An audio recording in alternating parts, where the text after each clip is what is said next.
Welcome back to the Deep Dive.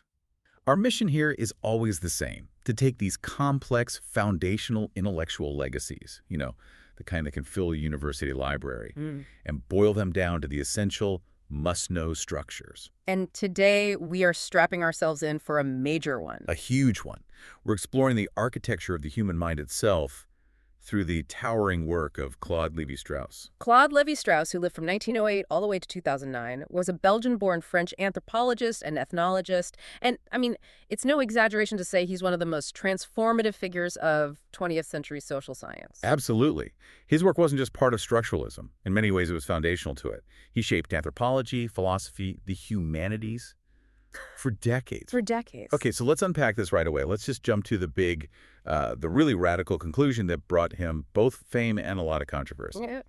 Lévi-Strauss essentially looked at non-Western cultures, the ones that had been traditionally labeled primitive or savage by Western thinkers. And he just dismantled that entire hierarchy. He did, precisely. His big observation, which he captured so well in his hugely influential and very personal 1955 memoir, Tristes, Tropiques, it just delivered this profound intellectual shock to the system. And what was it? He stated that the so-called savage mind had precisely the same deep underlying logical structures as the civilized mind. So the core thesis is that human characteristics, the actual architecture of our thought, is universal. Universal. It's not a difference in capacity or logic. No. It's just a difference in application. That was a profoundly egalitarian and, frankly, a radical statement for the mid-20th century. Oh, it was. It completely dismantled this notion of intellectual or cognitive superiority based on culture or industrialization or technology.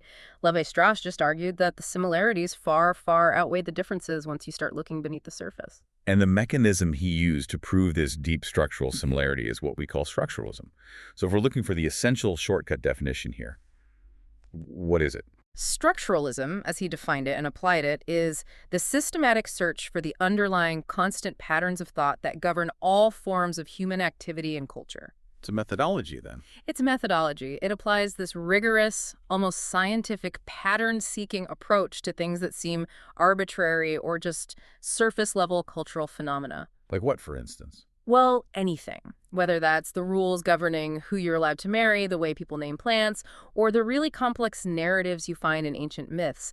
The goal is always to find the logical, universal structures that are hidden just beneath the surface of all that cultural variation. And that is exactly our mission today. If you've ever felt intimidated by the sheer scale, the complexity, and, let's be honest, the sometimes impenetrable academic language of Lévi-Strauss's work, we are here to walk you through the key concepts. The mythemes, the bricoleur, the atom of kinship. All of it. So you can quickly grasp the essence of how he just fundamentally changed how we view the human mind and society. We're distilling a massive intellectual legacy so you can get right to the structural core. To really understand the genesis of this monumental theory, we have to start with Lévi-Strauss's own path, which was anything but a straight line toward anthropology. Not at all. He was born in Brussels in 1908 to French Jewish parents. His father was a portrait painter. And it's important to note the intellectual environment he grew up in. Right? Absolutely. Yeah. His parents were agnostic, but during the First World War, so from about ages 6 to 10, he lived with his maternal grandfather, who was the rabbi of Versailles. Wow. So you have this early, deep exposure to structured religious thought, the logic of systems, even though Lévi-Strauss himself would later identify firmly as an atheist or, an agnostic. He grew up in Paris, went to the Sorbonne, and initially he studied law. Which he found utterly boring. Right, he abandoned it pretty quickly. He shifted to philosophy, a field where structure and argument were absolutely paramount. And he also got heavily involved in socialist politics at this time, right? He did. He was fighting against fascism, social injustice, but he always maintained this kind of critical distance. He never became a communist, which is interesting, unlike a lot of his contemporaries. And he was clearly brilliant. A brilliant academic talent. In 1931, at the remarkably young age of 22, he passed the prestigious aggregation in philosophy. And for those who don't know, that's an incredibly difficult competitive state exam in France. You needed to become a professor. And he came in third in his class.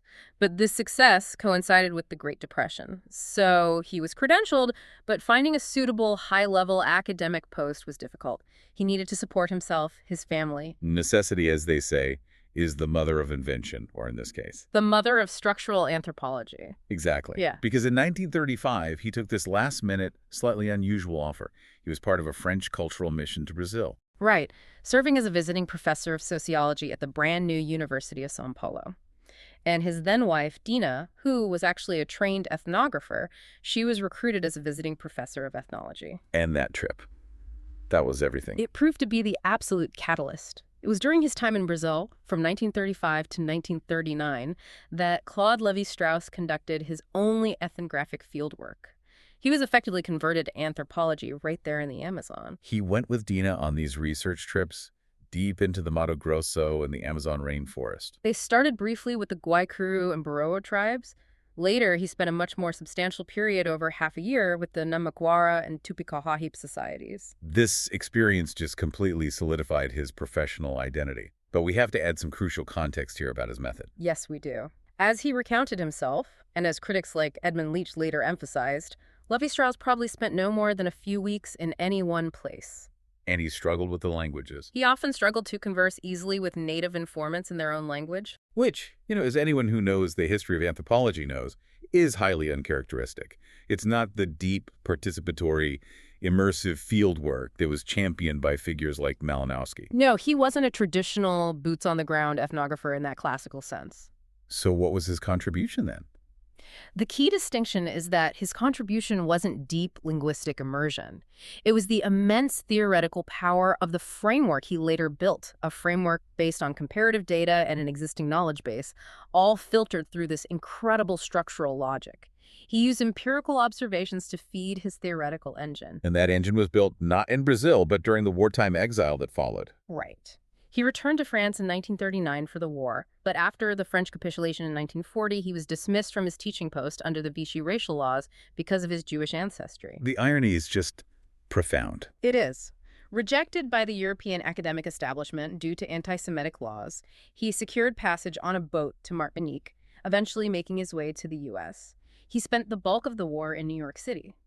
And this expatriation, which was born of necessity and persecution, proved to be this explosive intellectual moment. New York became a massive incubator for structuralist thought. It did. Along with other exiled French academics, he founded the École Libre des Hautes Études, which was basically a university in exile. But two figures in particular provided the intellectual synergy that really created structural anthropology. Okay, who were they? The first synthesis was with Roman Jakobson. Jakobson was one of the central figures in the Prague School of Linguistics, a genius in structural linguistics, and this relationship just profoundly shaped Lévi-Strauss's theoretical outlook. So Jakobson provided the method. The method? Yeah. The rigorous system of structural analysis that was derived from language. Right, so the core structural idea is that language, and by extension culture, is a system of differential relations, where meaning comes from opposition. Hot-cold system. And Lévi-Strauss took this framework and basically said, I can apply this to social structures, not just to phones. Precisely. Jakobson provided the lens. The second key figure was Franz Boas, the towering figure of American anthropology at Columbia University. And Boas provided the empirical data. The massive body of research and cross-cultural data that had been collected by the American school. And in this deeply symbolic moment, the torch literally passed. I mean, Boas died in Lévi-Strauss's arms during a dinner at Columbia in 1942. It's an incredible story, and that intimate connection didn't just expose Lévi-Strauss to American anthropology, it gave his early academic work this immediate, distinctive American inclination, which really helped its acceptance in the U.S. and solidified its conceptual basis. So by the time he returned to Paris in 1948, he was armed with the structural linguistics of Europe, Jakobson and Saussure, and the rich empirical ethnographic data of the Americas from Boas and his own fieldwork. That combination method and data, that was the intellectual fuel for all of his major works. Upon his return to Paris in 1948, Lévi-Strauss completes the requirements for his state doctorate from the Sorbonne, and he submits two theses.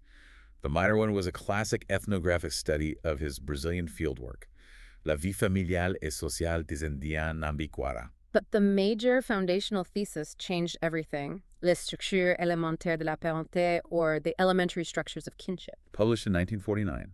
And It immediately became regarded as one of the most important and challenging works on kinship and social organization ever written. Okay, this is where we have to dive into the core structuralist methodology he applied. He sought to apply the principles of structural linguistics, specifically Saussur's concept of value, by relation directly to the study of society. And the change in perspective here is it's utterly revolutionary. Traditionally, anthropologists looked at the family, the nuclear unit of husband, wife, children, as the self-contained, fundamental, non-reducible unit of society. And Lévi-Strauss said, Yeah. no. He completely inverted this. He argued that just as a word, a linguistic unit, only gets its meaning through its differential relations with other words in the system. A family only gets its identity through its relations with other families. Exactly. He shifted the focus from the isolated unit to the relations between units, the in-laws, the cousins, the aunts, the uncles. These secondary family members suddenly became primary for the purpose of structural analysis. And this shift put him immediately in opposition to the prevailing descent theory. Right, which was popularized by British functionalists like Radcliffe Brown, who argued that kinship was fundamentally based on descent from a common ancestor. The focus was on who you came from. Lévi-Strauss, on the other hand, pioneered what's called alliance theory. Yes, he argued that the core generative force of society wasn't common heritage, but the alliance formed when women from one group were exchanged in marriage with men from another. This exchange, this circulation of women, is the engine that generates social structure. It's about who you marry into. And to prove that these systems of exchange and alliance were governed by these underlying logical necessities, he developed what his critics sometimes called his quasi-algebraic laws. He was seeking logical structures that could allow for predictive laws, reducing these huge masses of empirical data into generalized, comprehensible relations. Which brings us to the famous, and I have to say, highly technical kinship formula. Right. Lévi-Strauss observed this specific, constant structural relationship across very diverse societies. He posited that the relation between the maternal uncle and the nephew, let's call that A is to B, Okay. was structurally analogous to the relation between brother and sister, as the relation between father and son C is to that between husband and wife. Okay, that sounds like pure abstraction. Yeah. Can we make this concrete for the listener? What does it mean for a relationship to be positive or negative in this context? Let's try. Think of it this way. Lévi-Strauss used the signs plus and to denote the quality of the relationships. This often corresponds to closeness or warmth or authority. So a plus sign might mean a joking, relaxed, supportive relationship. Exactly. And a minus sign might mean a relationship that's characterized by distance, hierarchy, or, extreme formality. Okay, give us an example. So let's take some traditional Amazonian tribes. The father-son relationship, or C is to D, might be very hierarchical and distant. That's a minus. The brother-sister relationship is strictly constrained by the incest taboo, so it requires maximum formality. Also a minus. So you have two minuses. Precisely. And if we know C and D are negative, the formula dictates that the uncle-nephew relation A is to B. It has to be contrastive to satisfy the structural constraint. So in this case, if the father is distant, the maternal uncle must be close and supportive A+ relationship. Why? To fulfill the structural need for a male authority figure who isn't burdened by the disciplinary needs of the father, the signs have to balance or contrast across the equation's axis. Wait, so you're suggesting that if we observe emotional distance in three of those relations, Lévi-Strauss could mathematically predict the emotional closeness in the fourth? Yeah. That the social structure literally dictates the psychological quality of the relationship. That is the core claim. He believed that by identifying these underlying constant structural requirements, we could predict behavior and relationship qualities, much like a physicist predicts the movement of forces. But to explain why this structural necessity exists, he had to find the most fundamental structure of all. He did, and that ultimate structure is what he termed the atom of kinship. Right. Lévi-Strauss argued that the simplest effective unit that's necessary to explain all kinship variations is not the nuclear family. It's a cluster of four roles: brother, sister, father, and son. Why that specific non-traditional grouping? Why is the husband-wife relationship secondary to the brother-sister bond in this model? Because the entire system is built on one foundational structural rule, the incest taboo. Ah. If you prohibit a man, the brother, from marrying his sister, that man is then forced to obtain a wife from outside his hereditary line. This is a rule called exogamy. So the woman from outside comes in, and that creates a bond between two families. Exactly.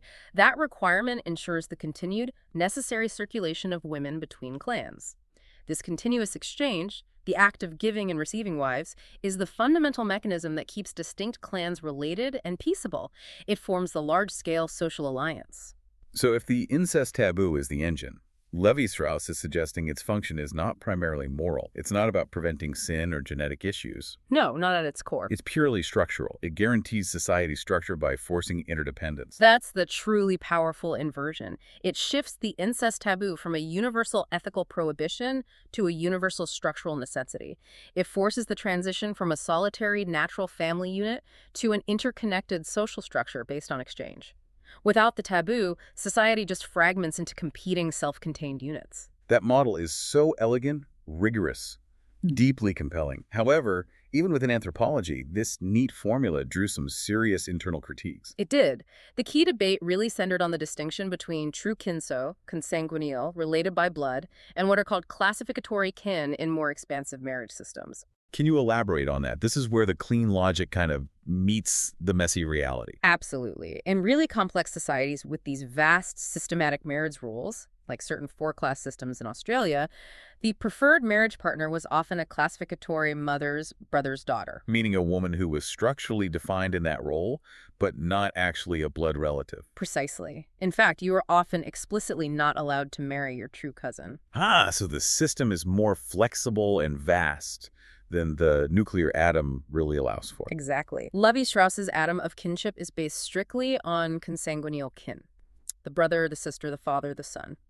Critics pointed out that this atom just stops working as a predictive tool once the true mother's brother's daughter is absent, or when these systems bring together thousands of people through these classificatory kin relations. So the rules are more abstract than you thought. The structural rules governing classificatory kin relations, which are what truly drive marriage choices in these large societies, often defy the rigid algebra of the atom that was focused only on immediate blood relatives. So, the critique acknowledges the power of his structural logic, but it suggests that he may have prioritized the intellectual elegance of the model over the full, sprawling complexity of real-world social systems. It's the constant tension in structuralism. How much of the variation can be explained by the deep structure and how much is just, historical or sociological contingency? Lévi-Strauss's work set the stage for that 50-year debate. Moving beyond kinship, Lévi-Strauss took this search for universal structures, and he applied it to the very processes of human cognition in his 1962 masterwork, La Pensée Sauvage. The savage mind. And this book fundamentally changed how the West viewed non-Western thought. And the title itself is a famous intellectual pun. It's important to know that Lévi-Strauss was highly sensitive to the translation. Pensée in French means both thought and pansy, the flower. He supposedly suggested the English title should be Pansies for Thought, borrowing from Shakespeare's Hamlet to emphasize the structured, almost taxonomic quality of savage thought. And the core argument is just definitive. It's that the primitive, or savage, mind shares the exact same fundamental, underlying logical structures as the civilized or scientific mind. The difference is not one of quality. It's one of method and means. A difference in style of utilization, not capability. Exactly. And the most memorable and accessible analogy he used to illustrate this difference in application is the comparison between the bricklayer and the engineer. This concept is so central to the book's first half. It provides a powerful way for you, the listener, to instantly grasp his point. It really does. So let's dedicate some time to this analogy because it really is the core shortcut for understanding the difference between mythic thought and scientific thought. Let's start with the bricolaire. Okay, the bricolaire. The name comes from the Old French verb bricoler, which means to tinker or to make extraneous movements. The bricolaire approximates the savage mind. Think of the bricolaire as the ultimate jack of all trades, a DIY expert, a resourceful tinkerer. And crucially, they work within a closed universe. They are forced to make do with whatever's at hand. Right. They're utilizing a pre-existing stock of tools, materials, and concepts, and constantly putting existing things together in new, adaptive ways to solve new problems. The materials the bricolaire uses are not purpose-built for the project at hand. No. They are signs that already have a meaning or a function, and the bricolaire repurposes them. They use the available stock, a piece of old rope, a fragment of glass, a forgotten idea, to achieve a result that the material was not originally intended for. You could almost think of a modern example like a small startup founder versus a major corporate research and development division. That's a great analogy. The startup founder, the bricolaire, has to use cheap, existing repurposed tools and concepts to solve a problem quickly. They are constrained by their budget and their immediate resources. Exactly. Their ingenuity lies in the recombination of signs. Now, you contrast that with the engineer who approximates the scientific mind. The engineer works within what appears to be an open universe. They conceive of a project entirely first, and then they procure or create all the necessary materials and tools specifically to suit that project. They'll design a new component from scratch, often based on abstract theoretical knowledge, just to meet a unique need. The engineer approaches the problem from the outside, defines the project, and then manufactures the means to execute it. The bricoleur starts from the inside, looks at their existing stock, and determines what problems that stock can solve. But, and this is key, Lévi-Strauss was very careful not to create a rigid evolutionary hierarchy here, suggesting one is better than the other. No, not at all. He emphasizes the nuance. Both live within a restrictive reality. How so for the engineer? Well, he noted that even the engineer who seems entirely free to create anew is constrained. They're constrained by the pre-existing stock of theoretical knowledge, by the physical laws of nature, and by the technical means available in their society at that time. So scientific thought is just the bricoleur with a much, much larger and more specialized toolkit. In a way, yes. Mythic thought is simply the most ingenious way of solving profound societal and cognitive problems, using the limited inherited stock of ideas, images, and stories, the bricoleur signs, that are available to a pre-scientific society. And this framework, these structural laws constraining human action, it placed Lévi-Strauss right at the center of one of the greatest intellectual debates of the 20th century. Yes, particularly against the philosophy of existentialism. Which means a showdown with Jean-Paul Sartre. The big one. Sartre's philosophy was dominant in France at the time, and his existentialism emphasized that human beings were fundamentally free to act. His famous slogan was, "Existence precedes essence." Meaning humans are born without an inherent nature or essence. They define themselves through their choices and actions. Exactly. We are radically free, constrained primarily by ideology imposed from the outside, which we have the ultimate freedom to reject. The human condition, for Sartre, was this anguish born of limitless freedom. Lévi-Strauss's structuralist notion of agency stood in direct opposition to that. Completely. He argued that the human mind itself, the very capacity to categorize and think, is constrained by these deeply ingrained underlying structural laws. Our actions might feel free, but the patterns they fall into, the systems of exchange, the rules of myth, they're determined by a universal unconscious logic. So he wasn't saying culture doesn't matter. No, but that culture is built upon a constant shared psychological foundation. If the structural laws of thought are universal, then individual agency is heavily channeled and limited by the systems that those laws produce. So for Lévi-Strauss, it's more like structure precedes existence. We're born into a structural essence that governs how we perceive and categorize the world, regardless of our choices. In essence, yes. Our perceived freedom of choice operates within the rigid constraints of these binary oppositions, like raw-cooked, male-female, self-other, that the mind uses to make sense of the world. And this debate profoundly inspired younger thinkers like Pierre Bourdieu, who later tried to synthesize structural constraint with individual practice in his concept of habitus. If kinship was Lévi-Strauss's groundwork for methodology, and the savage mind was his proof of concept for the universal mind, then mythology was his master project. His magnum opus. He spent nearly a decade, starting in 1964, dedicated to his massive 4-volume study called Mythologics. This was a truly colossal, unprecedented undertaking in the history of ethnology. The volumes have these very evocative titles, like The Raw and the Cooked, From Honey to Ashes, The Origin of Table Manners. And he wasn't just analyzing one myth at a time. No. He was tracing a single mythological structure and all of its variations from the very tip of South America, north through Central America, and eventually all the way into the Arctic Circle. The sheer scope is just staggering, relying on thousands of transcribed myths. But, true to form, his focus was entirely on the underlying structure of relationships among the elements of the story. Not the specific content. Right. Whether the hero was a jaguar or a raven, whether the setting was a swamp or a desert, that mattered less than the relationship between the characters and the actions they performed. And this rigorous relational focus allowed him to confront a fundamental paradox in the study of myth. Which is what? On the one hand, mythical stories seem wildly fantastic, arbitrary, unpredictable. Anything can happen. Gods change shape, animals talk, the laws of physics are totally irrelevant. But on the other hand, when anthropologists collect these myths across widely different regions and languages, sometimes separated by thousands of miles and centuries of history, they show this astounding similarity, as he put it. So if the content is arbitrary, how can the message be constant? That's the problem myth has to resolve. And Lévi-Strauss's solution was, That universal laws must govern mythical thought. They operate at a deeper, unconscious level, structuring how humans organize information. His goal was to reduce this apparently arbitrary data to a necessity that becomes visible once the structure is revealed. to do this, he needed a fundamental unit of analysis for narrative, something parallel to the phone in linguistics and the atom in kinship. And that unit is the mytheme. The mytheme.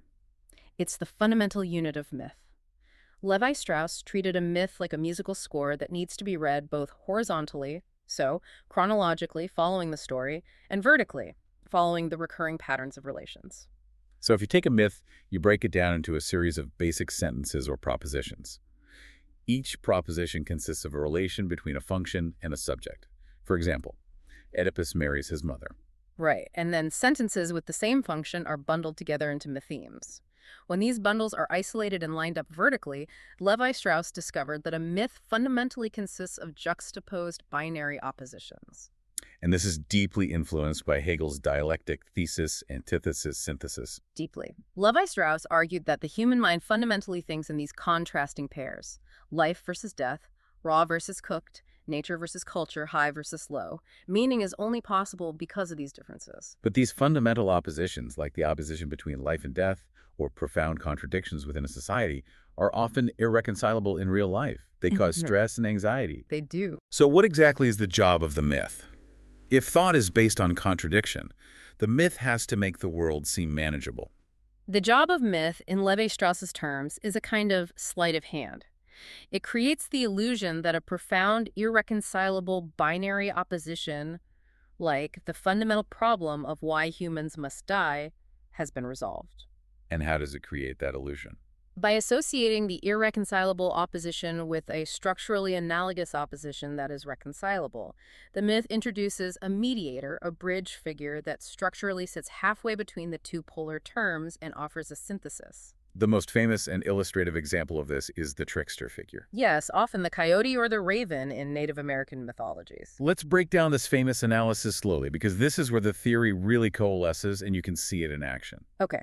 Start by just observing the trickster's character. They're always contradictory, unpredictable, ambiguous. Both wise and foolish, a creator and a destroyer. Exactly. Giver and destroyer, order maker and chaos creator. This contradictory personality, Lévi-Strauss argued, reflects his unique structural position, halfway between two polar terms. His function is, by necessity, mediation. Okay, so let's follow the chain of analogy that proves his mediating role. Lévi-Strauss starts with the ultimate irreconcilable opposition that generates anxiety. Life versus death. The big one. That is the deep fundamental tension. And life versus death is structurally analogous to the opposition between agriculture versus hunting. How so? Agriculture produces life through cultivation and harvest. Hunting produces death for consumption. Makes sense. And agriculture versus hunting is then analogous to the opposition between herbivores versus beasts of prey. Right. Herbivores consume plants, like agriculture. Beasts of prey catch meat, like hunting. Now, where does the trickster come in? Now look at the coyote or the raven. What do? They eat carrion, they scavenge, they occupy an ambiguous space. They are halfway between herbivores and beasts of prey. They eat meat like the beasts, but they do not catch their food like true hunters. They consume it after it's dead, more like how herbivores consume plants that are just there. So by uniting traits of both extremes, being carnivorous but not a hunter, the coyote or raven successfully mediates the herbivore beast of prey opposition. And since that opposition is structurally analogous to agriculture hunting and ultimately to life-death, the trickster effectively mediates the most profound fundamental opposition of the human condition, the tension between life and death. that's it. The ambiguity of the trickster's personality is merely the cultural translation of its structural necessity as a mediator. That is an astonishing demonstration of structural logic. The fact that the most seemingly arbitrary cultural artifact, this bizarre, unpredictable story about a talking coyote, can be broken down into such rigorous, universal laws. That is the final structuralist conclusion. Lévi-Strauss argues that if even mythical thought, which seems the most fantastic and arbitrary of all human cultural products, obeys universal laws operating at a deeper, unconscious level. Then what? Then even more certainly, a fortiori, to use the academic phrase, all human thought must be determined by these universal laws. It's the ultimate proof of the universal cognitive structure. Lévi-Strauss continued to publish occasional meditations on art, music, philosophy, even after he retired from the Collège de France in 1982. And in his later reflections, he didn't stop at so-called primitive societies. He applied his lens to modern history itself. He argued that modern life and history were founded on the same underlying cognitive categories and transformations that he had first discovered studying the Nambiquara in the Amazon. That history, just like myth, has structures. Right.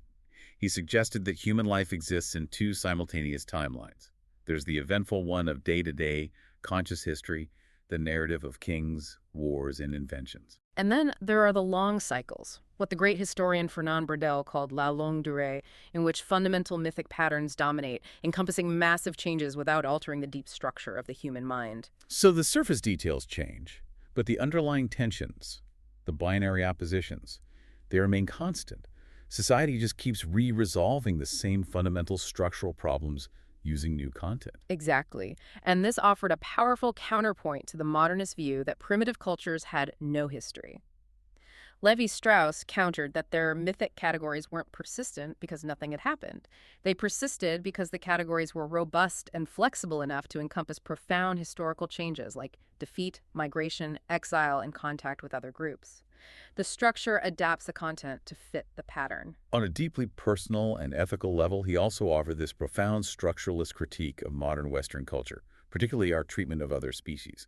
This was anthologized posthumously in Nous sommes tous des cannibales, We Are All Cannibals. It's a remarkable piece. He used his structural analysis of exotic customs to reflect on our own, including his decision late in life to become a vegetarian. He predicted a societal shift in our perception of meat consumption. He said that a day will come when the thought that, to feed themselves, men of the past raised and massacred living beings and complacently exposed their shredded flesh in displays shall no doubt inspire the same repulsion as that of the travelers of the 16th and 17th century facing cannibal meals of savage American primitives. He was applying the ultimate structural comparison. The cultural revulsion over eating human flesh is analogous to the future revulsion over the industrial slaughter of animals. It's a powerful final reflection on how structural categories of self and other define our moral boundaries. But despite his towering reputation and these profound insights, his work attracted intense scrutiny. Lévi-Strauss was not only celebrated, he was a lightning rod for criticism, especially about his methodology.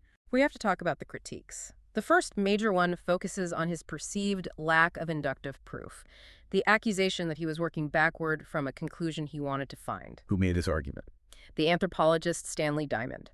He argued that Lévi-Strauss's famous conclusions, like the trickster mediating life and death, were often reached by working backward from a priori mediated concepts, not rigorous, verifiable inductive reasoning based purely on fieldwork. So the critic argues that Lévi-Strauss had to assume this neat progression.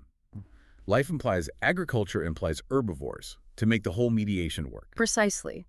Diamond pointed out logical inconsistencies.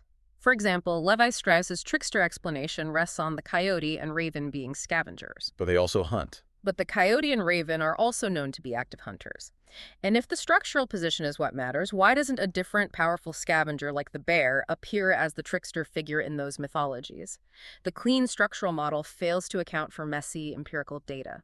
The model is elegant, but maybe too rigid to capture reality fully.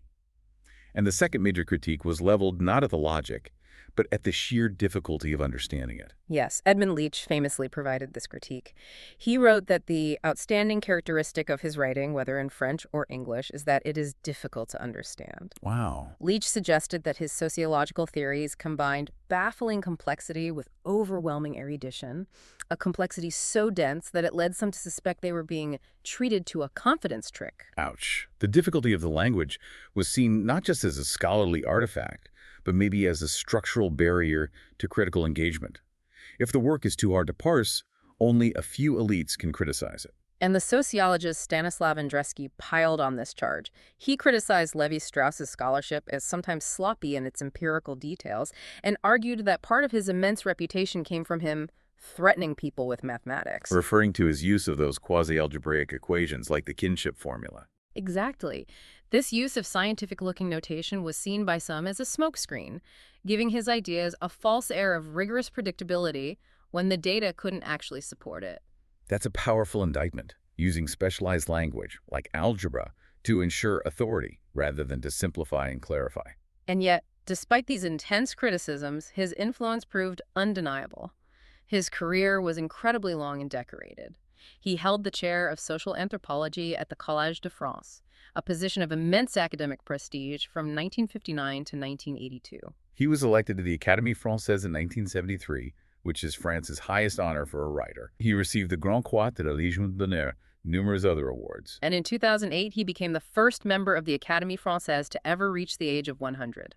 He truly defined an era of intellectual thought. We've traced Claude Lévi-Strauss's incredible journey from a philosophy student who found law boring to an accidental ethnographer in the Amazon, and finally, the structuralist theorist who revolutionized kinship studies and decoded the fundamental logic of myth. His legacy really rests on this insistence that beneath the fantastic surface diversity of culture, there is a fundamental unity of human thought governed by structural laws. And he achieved something rare in academia.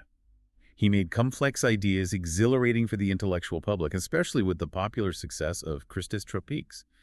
He gave people a language to understand how thought works, not just what people think. But perhaps the most profound reflection we have comes from him at the very end of his life, a statement that speaks to the tension between universal human thought and the destructive course of modern history. What was it? A statement was broadcast upon his death, sharing this poignant farewell to the world he was leaving. He said, "The world which I am finishing my existence is no longer a world that I like. Wow. There is today a frightful disappearance of living species, be they plants or animals. And it's clear that the density of human beings has become so great, if I can say so, that they have begun to poison themselves." It's a sobering final thought from a man who spent his life searching for the universal, logical categories of the human mind. Lévi-Strauss showed us that myth persists not because nothing has changed in history, but because the mythic structures, the bricoleurs' inherited stock, are capacious enough to encompass and organize profound societal shifts. And that leads us to our final provocative thought for you to consider. Lévi-Strauss drew the sharp distinction between the bricoleur, who is constrained by the existing stock of materials and signs on hand, And the engineer, who creates new tools and theoretically operates in an open universe. right. We, the engineers of the modern world, with our advanced science, technology, and economic systems, we believe we are truly free to solve any problem by inventing the necessary tools. We believe we can transcend old structures. But if the structure of our thoughts, the fundamental inherited binary oppositions we use to categorize nature versus culture, scarcity versus abundance, individual versus collective, is truly universal, fixed, and constrained by the mind's architecture. Are we still unwittingly operating within the boundaries set by the bricoleurs of old? What fundamental inherited binary opposition is guiding or perhaps dangerously constraining our collective decisions today, especially regarding resource use and climate? And are we truly capable of resolving it? Or are we just creating a new temporary myth, a structural illusion of resolution, something to mull over as you navigate the complexities of the modern world? We hope this deep dive into the underlying structures of human thought has provided you with the conceptual tools you need to look beneath the surface of culture and history. We'll see you next time on The Deep Dive.